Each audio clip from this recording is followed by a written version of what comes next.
बस इतनी सी कहानी थी। एक लड़की थी जो बगल में बैठी थी। कुछ डॉक्टर थे जो अभी भी उम्मीद में थे कि मुर्दा फिर से जाग उठे। एक दोस्त था जो पागल था। एक और लड़की थी जिसने अपना सब कुछ हार दिया था मुझ पे। मेरी माँ थी, बाप था, बनारस की गलियाँ थी, और ये एक हमारा शरीर था जो हमें छोड़ चुका था, और ये एक हमारा सीना था जिसमें अब भी आग बाकी थी। हम उठ सकते थे, पर किसके लिए?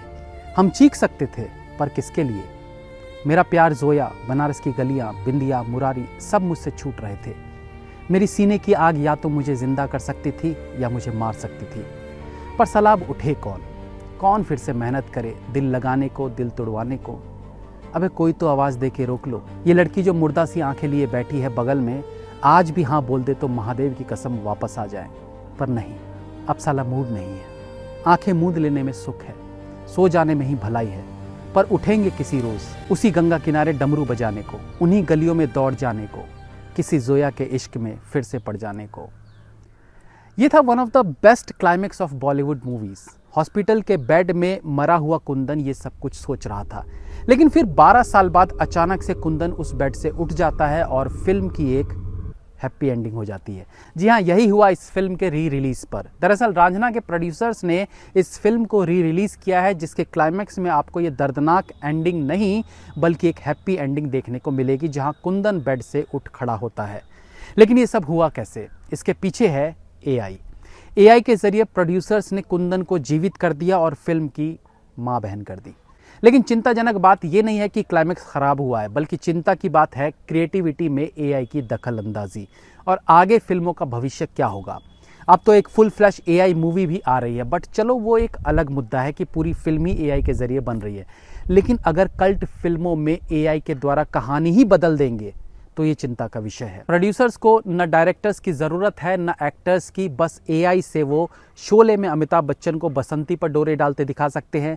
वो ये भी दिखा सकते हैं कि गब्बर को मारने के लिए ठाकुर द्वारा लाए गए जय वीरू को गब्बर ने ज्यादा पैसे देकर अपनी ओर कर लिया हो सकता है कि डीडीएलजे के लास्ट सीन में अमरीश पुरी बजाय सिमरन को ये बोलने के कि जा सिमरन जा, जी ले अपनी जिंदगी, अमरीश पुरी चलती ट्रेन में चढ़ के मजनू राज को गोली मार दें। उसके लिए उन्हें अमरीश पुरी साहब की जरूरत भी नहीं पड़ेगी। एआई का फिल्मों पर कितना बड़ा असर है इसकी आप कल्पना भी नहीं कर सकते हैं। ये कितनों की नौकरी खा जाएगा ये सोचकर देखिए। अब लीगली देखें तो इरोस जिसने रांझना बनाई है उनके पास राइट्स हैं कि वो अपनी फिल्म में कोई भी चेंजेस कर सकते हैं। लेकिन फिल्म के एक्टर धनुष या फिल्म के डायरेक्टर आनंद एल राय, क्या इनकी मेहनत, इनकी क्रिएटिविटी पर ये एआई का तमाचा नहीं है? हालांकि धनुष और आनंद एल राय ने इस पर आपत्ति जताई है, but end of the day film के मालिक जो चाहे कर सकते हैं। ऐसा नहीं है कि फिल्मों के क्लाइमेक्स चेंज नहीं हुए हैं पहले।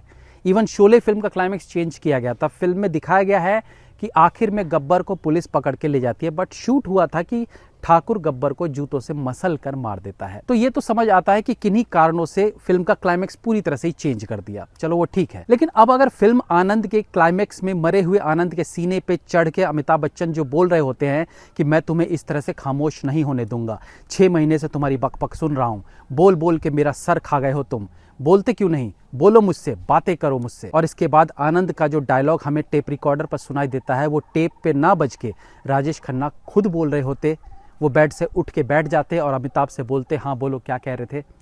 मतलब ये सब कुछ अब पॉसिबल है। अब हो सकता है कि पारो के घर के बाहर देवदास ना मरे, बल्कि पारो उसे पेड़ के नीचे से उठाकर हॉस्पिटल ले जाए और फिर देवदास ठीक होकर पारो से शादी कर ले।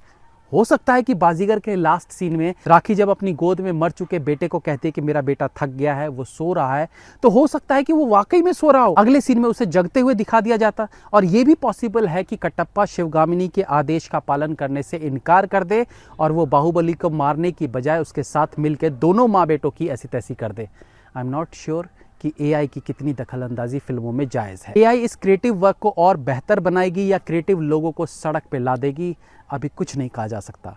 रांझना का क्लाइमेक्स उस फिल्म की जान है, वही सीन उस पूरी फिल्म का सार है और उसी सीन से कुंदन का प्यार अमर हो जाता है।